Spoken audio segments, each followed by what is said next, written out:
नमस्कार, आप देख रहे हैं न्यूज इंडिया। मैं हूं आपके साथ अंजलि राजावत और इस बुलेटिन की शुरुआत करते हैं जहां प्रधानमंत्री नरेंद्र मोदी 14 अप्रैल को यमुनानगर में 800 मेगावाट क्षमता की थर्मल यूनिट का शिलान्यास करेंगे और इसके लिए रैली शहर के बाहर गांव कैल में हाईवे के पास करीब 100 एकड़ जमीन में होगी और इस बड़े कार्यक्रम को लेकर 2500 पुलिसकर्मी सुरक्षा की जिम्मेदारी संभालेंगे। यहां एक बड़ा हेलीपैड बनाया जाएगा जो करीब 4 एकड़ में होगा और इसके लिए केंद्रीय सुरक्षा एजेंसियों ने गांव कैल को चुना है। इसके लिए निजी वाहनों और बसों के लिए अलग अलग इंतजाम भी किए गए हैं। करीब 4 बड़ी पार्किंग की व्यवस्था भी की गई है। एसपी सृष्टि गुप्ता ने यह भी बताया कि 2500 पुलिसकर्मियों में आसपास के जिलों के आईपीएस और डीएसपी की भी ड्यूटी लगाई गई है। इसके अलावा इंस्पेक्टर, एसआई, एएसआई, सिपाही, कांस्टेबल और होमगार्डों की भी ड्यूटी लगाई गई है। तो वहीं गर्मी को देखते हुए लोगों के लिए पानी की व्यवस्था, पंखे और कूलरों का भी इंतजाम किया गया है।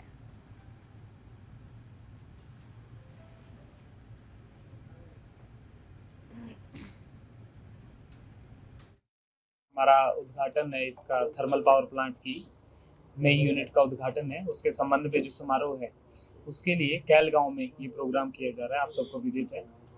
तो किसानों के मन में किसी तरह का संदेह ना रहे। जो वहाँ पर लोग थे तो उन लोगों की तरफ से बार बार क्वेरीज आ रही थी कि मुआवजा दिया जाएगा या उनकी ज़मीन खराब ना हो। उसके संबंध में किसानों के टच में थे और कल उसका मुआवजा कैलकुलेट करके सरकार को भेज भी दिया गया था। परंतु फिर भी कई भाइयों के समक्ष प्रतिनिधि भी, किसान प्रतिनिधि भी हमारे साथ मौजूद हैं। तो इनके माध्यम से जो भी किसानों के डाउट्स थे वो सामने आए। जो प्रक्रिया है उसके बारे में एक क्लैरिटी उन लोगों को दे दी जाए। देखिए, जो 14 अप्रैल को प्रधानमंत्री जी आ रहे हैं, उनका कैल गांव में जो किसानों की ज़मीन, जो उसमें कच्ची पक्की फसलें जो काट दी गई हैं, वहाँ समतल किया गया है। तो हमें कुछ किसानों की ये शिकायतें मिली थी उनकी तरफ से कि भाई हमारा मुआवजे की स्थिति क्लियर नहीं हो रही है। ये हमें एक प्रपोजल है जो सरकार के प्रशासन की तरफ से ये हमें दी गई है एसडीएम साहब की तरफ से, और इसमें 1 करोड़ 86 लाख कुछ 4 का मुआवजा इन्होंने कहा निर्धारित हमने किया है। और 175 एकड़ जमीन 6 मरले भूमि इस पर्पज के लिए रैली के लिए ली गई है।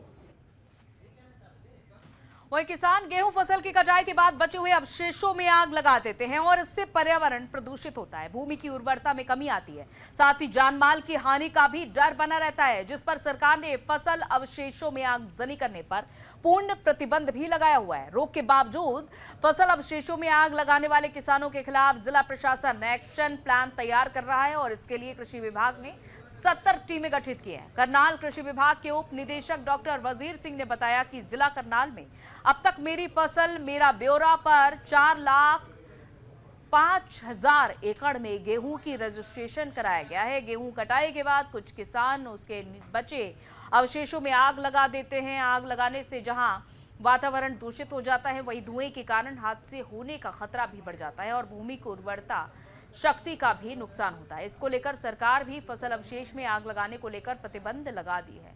वहीं रोक के बावजूद अगर कोई किसान फसल अवशेष में आग लगाएगा तो 30,000 रुपए तक का अधिकतम जुर्माना वसूल किया जाएगा। जिला करनाल में अभी तक मेरी फसल मेरा ब्यौरा पर 4,05,000 एकड़ में गेहूं की काश्त का हमें रजिस्ट्रेशन किसानों द्वारा की गई है, जिसमें प्राय देखने में आता है कुछ किसान गेहूं की कटाई के बाद जो फाने बचते हैं उसमें आग लगा देते हैं। हम सभी जानते हैं आग लगाने से जहाँ वातावरण प्रदूषित होता है वहीं कई बार देखने में आया कि इससे एक्सीडेंट भी हो जाते हैं, क्योंकि धुआं बहुत ज़्यादा निकलता है और मित्र कीट मर जाते हैं और भूमि की उर्वरा शक्ति पर भी नुकसान होता है।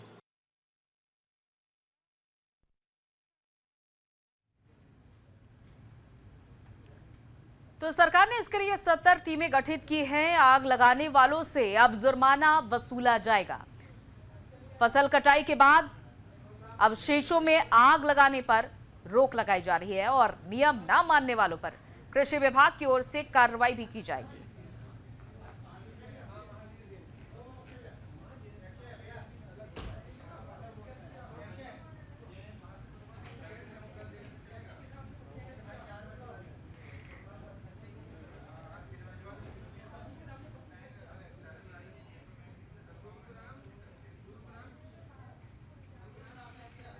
वहीं हरियाणा को नशा मुक्त बनाने के लिए ड्रग की हरियाणा थीम के उद्देश्य के साथ चल रही साइक्लोथॉन आज फरीदाबाद पहुंचेगी और इसको लेकर प्रशासन की पूरी तैयारी पहले ही देखी जा रही है। साइक्लोथॉन के चलते किसी भी साइकिलिस्ट को या आम जनता को किसी भी ट्रैफिक समस्या से ना जूझना पड़े, इसको लेकर भी ट्रैफिक पुलिस ने पहले ही कमर कस रखी है।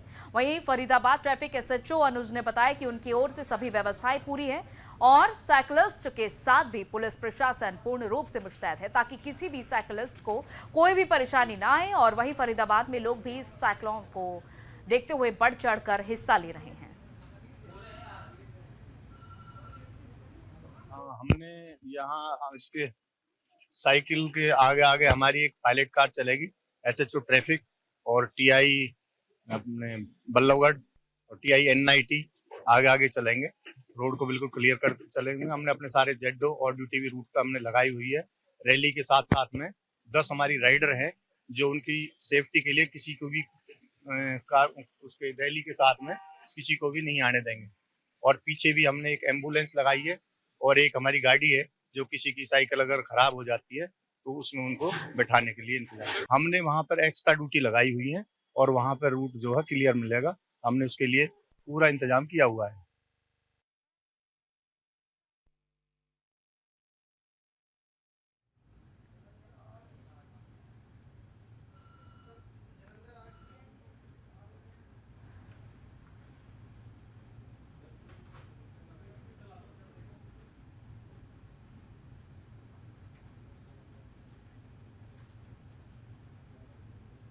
तो वहीं अंबाला एंटी करप्शन ब्यूरो ने एक बड़ी कार्रवाई को अंजाम दिया है और अंजाम देते हुए कैथल पुलिस में तैनात सब इंस्पेक्टर मनवीर सिंह को रिश्वत मांगने और महिला वकील के साथ छेड़छाड़ करने के आरोप में गिरफ्तार किया है। आरोपी मनवीर सिंह वर्तमान में इकोनॉमिक सेल में नियुक्त था और इस कार्रवाई से पूरे पुलिस विभाग में हड़कंप मच गया है। दरअसल ये मामला राजौंद थाने से जुड़ा है, जहां राजौंद के एक व्यक्ति ने शिकायतकर्ता पिता के खिलाफ प्लॉट बेचने को लेकर धोखाधड़ी मामला दर्ज करवाया था। इसकी जांच इकोनॉमिक सेल में तैनात आरोपी सब इंस्पेक्टर मनवीर सिंह पर कर रहा है और इस केस में सब इंस्पेक्टर मनवीर सिंह ने शिकायतकर्ता का नाम केस से हटाने के बदले 1 लाख रुपए की रिश्वत मांगी। शिकायतकर्ता की विधवा बेटी जो पेशे से वकील है, जब रिश्वत देने से इनकार किया तो आरोपी ने उसकी छोटी बहन को भी केस में फंसाने की धमकी दी। साथ ही आरोपी ने महिला वकील से अभद्रता और अश्लील हरकतें भी की। राउंड लगाने के बाद जैसे ही लड़की को उसको पास में बुलाया शीशा खोल के, तो बोलने लगा भी पैसे दे दो। पैसे जैसे वो लड़की पैसे देने गई उसके साथ उसने छेड़खानी की। छेड़खानी के उसमें लड़की डर गई और जैसे ही लड़की ने थोड़ा शोर किया तो रेडिंग पार्टी उसके पास आई। रेडिंग पार्टी आते ही वो गाड़ी लेके वहां से भाग गया। उसके बाद उसकी लोकेशन वगैरह ली गई तो उसकी लोकेशन जो है घर की आई गई। उसको नोटिस दे, घर जाके टीम उसको नोटिस देके और शामिल किया गया। इन्वेस्टिगेशन ज्वाइन की गई और उसकी गिरफ्तारी डाली है ऑफिस में।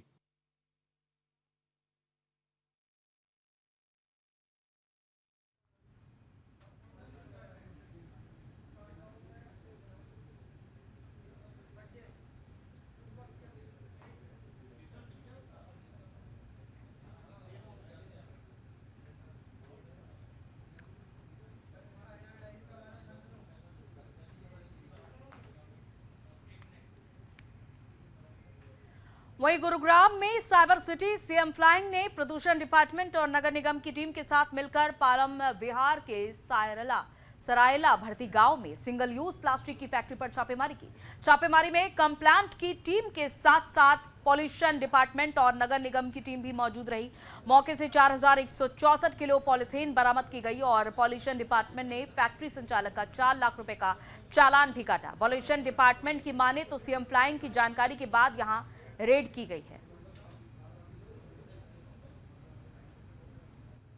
देखिए, गुरुग्राम को क्योंकि पर्यावरण मंत्री हमारे श्री राव नरवीर साहब के दिशा निर्देश में और हमारे जो कमिश्नर साहब हैं श्री अशोकर और बलप्रीत सिंह जी एडिशनल कमिश्नर है, उनकी देखरेख में और ऑलरेडी रेड्स कर रहे हैं और ये हमें एक अच्छी सफलता मानते हैं कि सीएम स्क्वाड के साथ जुड़ के भी हमें इतना बड़ा रेड करने का मिला। और हमारी कोशिश ये है कि सिंगल यूज प्लास्टिक जो ग्राउंड पे भी बिक रहा है उसको हम ऊपर से निचले स्तर तक बड़े चलान छोटे चलान हर स्तर पर चलान करते हुए उसको खत्म करें।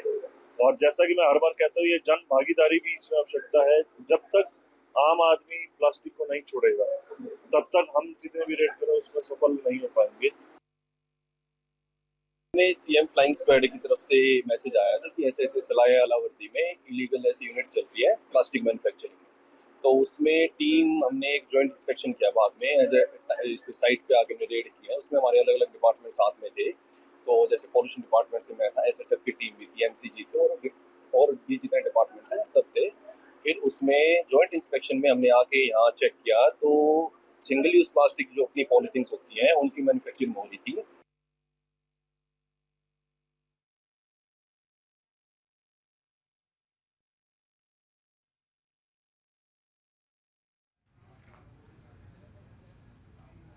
वहीं मौसम विभाग ने हीट वेव को लेकर दिल्ली एनसीआर में अलर्ट जारी किया है। अगले कुछ दिनों में तापमान और भी ज्यादा बढ़ सकता है और ऐसे में जरूरी है कि लोग अपनी दिनचर्या में सावधानी बरतें और बच्चों, बुजुर्गों और बीमार लोगों का खास ध्यान रखें। इस मौसम में सतर्कता बरतने की सलाह भी दी गई है। वहीं फरीदाबाद के बल्लभगढ़ सिविल अस्पताल के डॉक्टर योगेंद्र सरदना ने यह भी बताया कि गर्मी का असर बढ़ने लगा है और लोगों की परेशानियां भी बढ़ेगी। अस्पतालों में मरीजों की संख्या भी बढ़ रही है। लोगों को गर्मी से बचने के लिए एहतियात बरतना चाहिए और ज्यादा से ज्यादा पानी का सेवन करना चाहिए।